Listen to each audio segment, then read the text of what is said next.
Padmesh institute of वैदिक sciences की ओर से केवल पद्मेश का नमस्कार। अगर आपकी कुंडली में कई ग्रह उच्च के हैं और वो काफ़ी अच्छे योग बना रहे हैं, भाग्य वृद्धि का, संपत्ति का, संतान का, दाम्पत्य जीवन का बहुत अच्छे से योग बना रहे हैं, लेकिन अगर उनमें से एक भी योग अरिष्टकारी है तो कुंडली को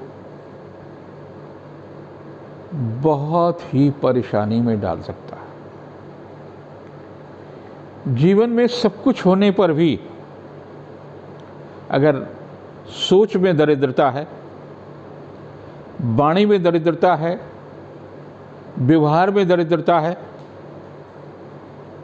तो होने का क्या अर्थ है? अगर के मध्यम योग है तो दरिद्रता होगी। ऐसे ही कई योग हैं। आप एक योग से परिचित हैं, कालसर्प योग से। कालसर्प योग है क्या? हम लगातार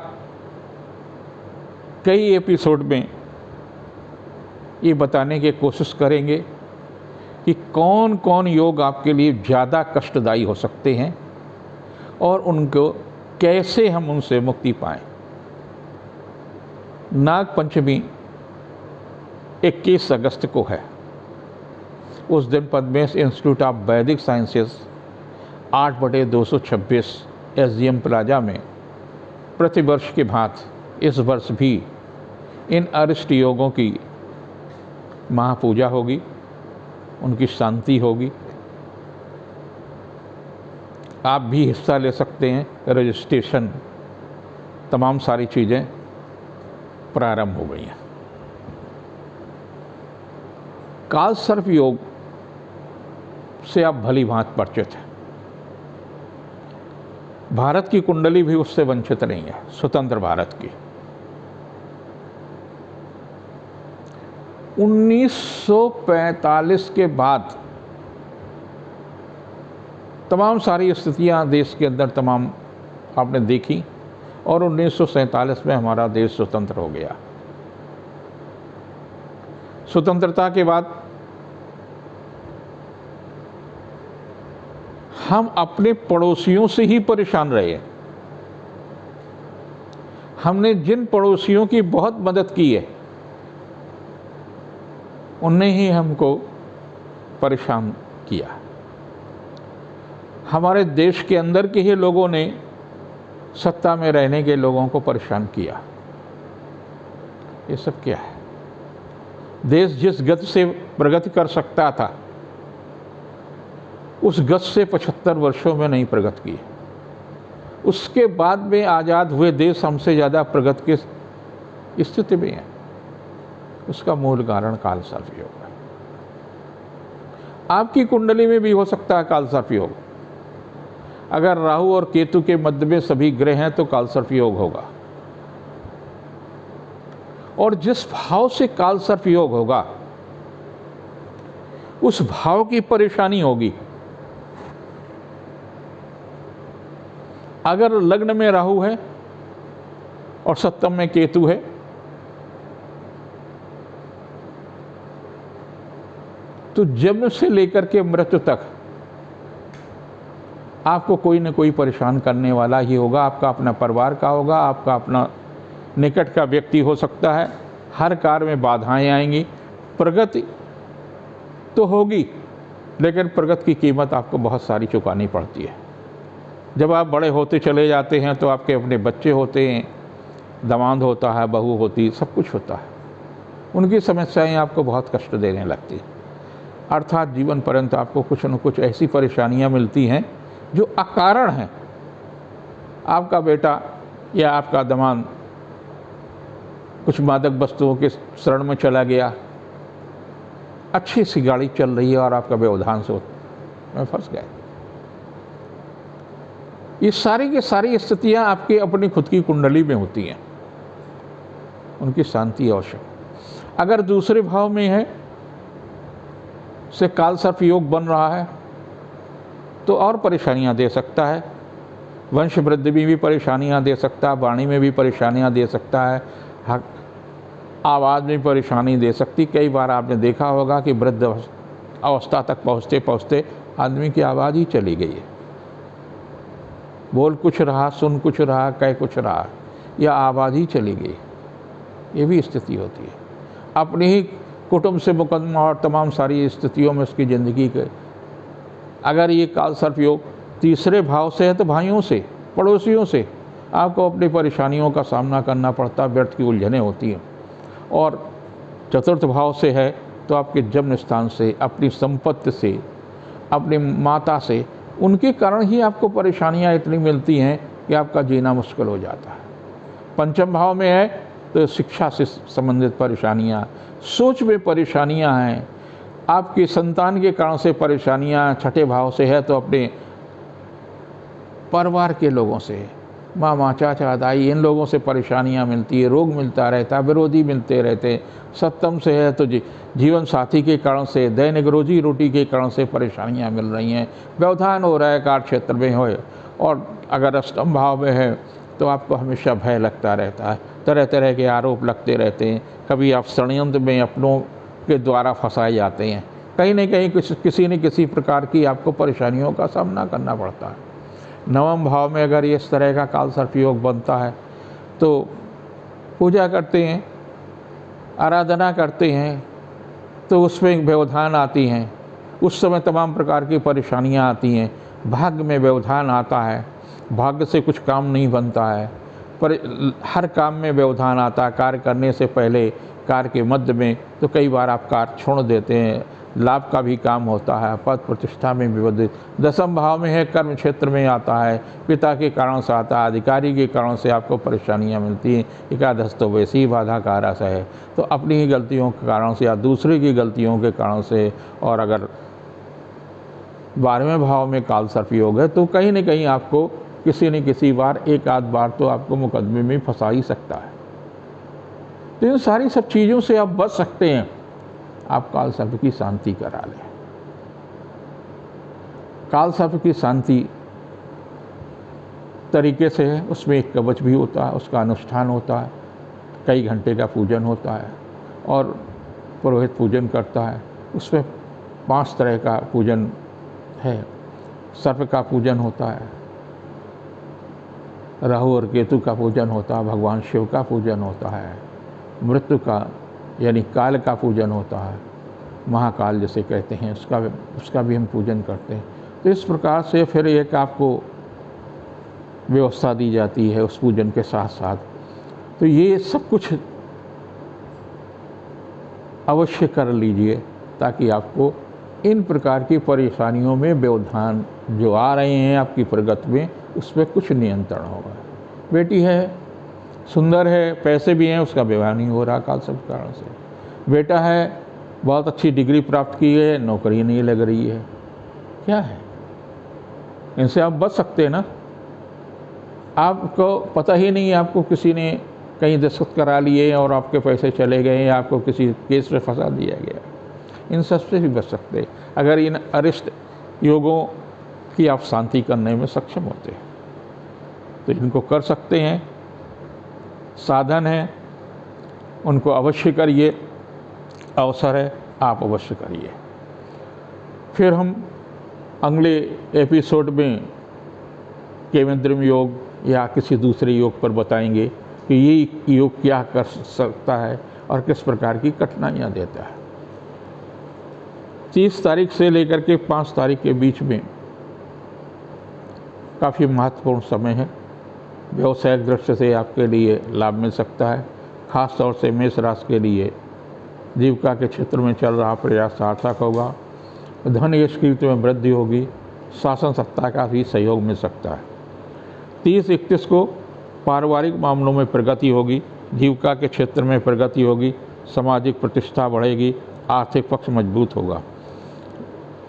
1-2 को किया गया प्रयास सार्थक होगा, रिश्तों में मजबूती आएगी, उपहार या सम्मान में वृद्धि होगी। 3, 4, 5 को शिक्षा प्रतियोगिता के क्षेत्र में सफलता मिलेगी, संतान के दायित्व की पूर्ति होगी, उपहार या सम्मान में वृद्धि होगी। जिनकी वृश्चिक राशि है उनके लिए भी ये सप्ताह काफ़ी महत्वपूर्ण होगा। आर्थिक पक्ष मजबूत होगा, रिश्तों में नज़दीकी आएगी, दूसरों से सहयोग लेने में सफलता मिलेगी, यात्रा देशाटन की स्थिति सुखद होगी। 30-31 को उपहार या सम्मान में लाभ मिल सकता है, लेकिन स्वास्थ्य के प्रति सचेत रहने की भी आवश्यकता है।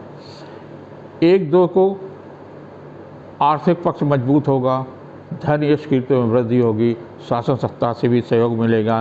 3, 4, 5 को महिला अधिकारी का सहयोग मिलेगा, पारिवारिक प्रतिष्ठा बढ़ेगी, दूसरों से सहयोग लेने में सफलता मिलेगी। जिनकी मिथुन राशि है पारिवारिक दृष्टि से काफ़ी महत्वपूर्ण है। आर्थिक पक्ष भी मजबूत होगा, गृह उपयोगी वस्तुओं में वृद्धि होगी, उपहार या सम्मान में वृद्धि होगी। 30-31 को सुखद समाचार मिलेगा, व्यवसायिक प्रतिष्ठा बढ़ेगी, आत्मविश्वास में वृद्धि होगी। 1-2 को आर्थिक मामलों में प्रगति होगी, उपहार या सम्मान में वृद्धि हो सकती। 3, 4, 5 को रिश्तों में मजबूती आएगी, धार्मिक प्रवृत्ति में वृद्धि होगी, शासन सत्ता का सहयोग मिलेगा। जिनकी कर्क राशि है व्यवसायिक दृष्टि से काफ़ी महत्वपूर्ण होगा, आर्थिक पक्ष मजबूत होगा, गृह उपयोगी वस्तुओं में वृद्धि होगी, लेकिन 30 और 31 कुछ तनावपूर्ण हो सकती है। स्वास्थ्य के प्रति सचेत रहें, अपनों से परेशानियां मिल सकती हैं। 1-2 को जीवन साथी का सहयोग मिलेगा, उपहार सम्मान में वृद्धि होगी, रचनात्मक प्रयास फलीभूत होगा। 3, 4, 5 को सामाजिक प्रतिष्ठा बढ़ेगी, धन यश कीर्ति में वृद्धि होगी, यात्रा देशाटन का लाभ मिलेगा, देव दर्शन भी हो सकते हैं। जिनकी सिंह राशि है पारिवारिक दृष्टि से काफ़ी महत्वपूर्ण, आर्थिक मामलों में सफलता मिलेगी, जीविका के क्षेत्र में चल रहा प्रयास सार्थक होगा। 30-31 को धन यश कीर्ति में वृद्धि होगी, संतान के दायित्व की पूर्ति हो सकती है, संतान के संबंध में लिया गया निर्णय सार्थक होगा। 1-2 तनावपूर्ण परिस्थितियाँ हैं, स्वास्थ्य के प्रति सचेत रहने की आवश्यकता है, व्यर्थ की उलझनें हो सकती हैं। वहीं 3, 4, 5 को जीविका के क्षेत्र में भी प्रगति होगी, जीवन साथी का भी सहयोग मिलेगा, आर्थिक पक्ष मजबूत होगा, उपहार सम्मान में वृद्धि होगी। जिनकी कन्या राशि है यात्रा देशाटन देव दर्शन की दिशा में चल रहा प्रयास सार्थक होगा, संतान के दायित्व की पूर्ति होगी, उपहार या सम्मान में वृद्धि होगी। 30-31 को पारिवारिक प्रतिष्ठा में वृद्धि होगी, सामाजिक कार्यों में रुचि बढ़ेगी, घर गृहस्थी के मामलों में सफलता मिलेगी। 1-2 को संतान के दायित्व की पूर्ति होगी, रिश्तों में मजबूती आएगी, पारिवारिक जीवन सुखमय होगा, लेकिन 3, 4, 5 तनावपूर्ण हो सकती है। स्वास्थ्य के प्रति भी सचेत रहने की आवश्यकता है, व्यर्थ की उलझने रहेंगी, आर्थिक मामलों में जोखिम न उठाएं। जिनकी तुला राशि व्यवसायिक दृष्टि से काफ़ी महत्वपूर्ण है, आर्थिक मामलों में सफलता मिलेगी, यश कीर्ति में वृद्धि होगी, पारिवारिक जीवन सुखमय होगा।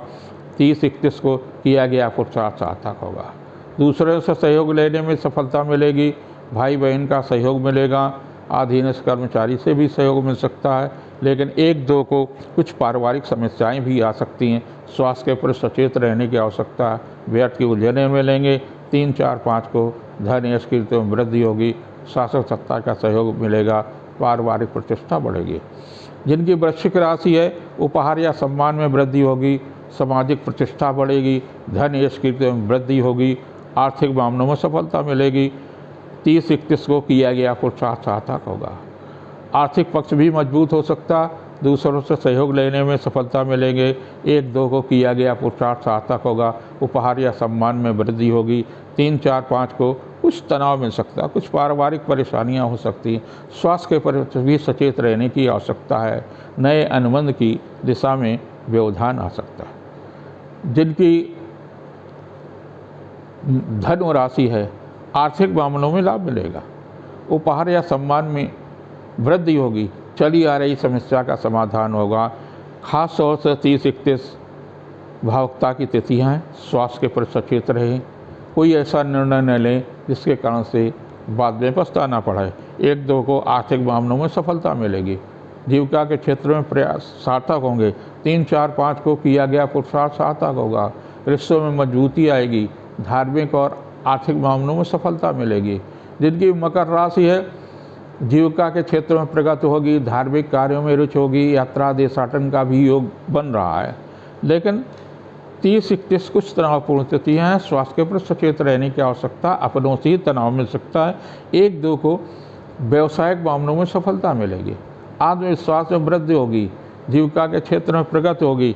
3, 4, 5 को धन यश कीर्ति में वृद्धि होगी, शासन सत्ता से भी लाभ मिल सकता है, आर्थिक पक्ष मजबूत होगा। जिनकी कुंभ राशि है, आर्थिक मामलों में सफलता मिलेगी, जीविका के क्षेत्र में चल रहा प्रयास सार्थक होगा, रिश्तों में मजबूती आएगी।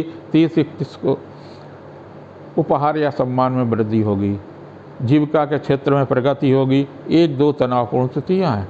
स्वास्थ्य के पर सचेत रहने की आवश्यकता है। संतान या व्यक्ति विशेष के कारण से तनाव मिल सकता है। वहीं 3, 4, 5 को किया गया पुरुषार्थ सार्थक होगा, व्यवसायिक मामलों में सफलता मिलेगी, जीविका के क्षेत्र में प्रगति होगी। जिनकी मीन राशि है उनके लिए थोड़ा सा तनावपूर्ण समय है, अपनों से ही परेशानी मिल सकती है। स्वास्थ्य के प्रति सचेत रहें, मादक वस्तुओं के प्रति या इसी प्रकार का कोई जोखिम न उठाएं। 30-31 ऐसी ही तिथियाँ हैं। महिला अधिकारी से सहयोग मिल सकता है, व्यवसायिक मामलों में सफलता मिलेगी। 1-2 को आर्थिक पक्ष मजबूत होगा, रिश्तों में निकटता आएगी। लेकिन 3, 4, 5 तनावपूर्ण तिथियाँ हैं। स्वास्थ्य के प्रति भी सचेत रहें, व्यर्थ की उलझनें आपके लिए कष्टदायी हो सकती हैं। आप सबके लिए ये सप्ताह मंगलकारी हो। 21 अगस्त को 10 बजे पद्मेश इंस्टीट्यूट ऑफ वैदिक साइंस में अरिष्ट निवारण महाकाल का महापूजन होगा। आप चाहें तो संपर्क कर सकते हैं। अगर आपकी कुंडली में इस तरह का कोई योग है तो उसको दूर कर सकते हैं। भगवान शिव आपका कल्याण करें।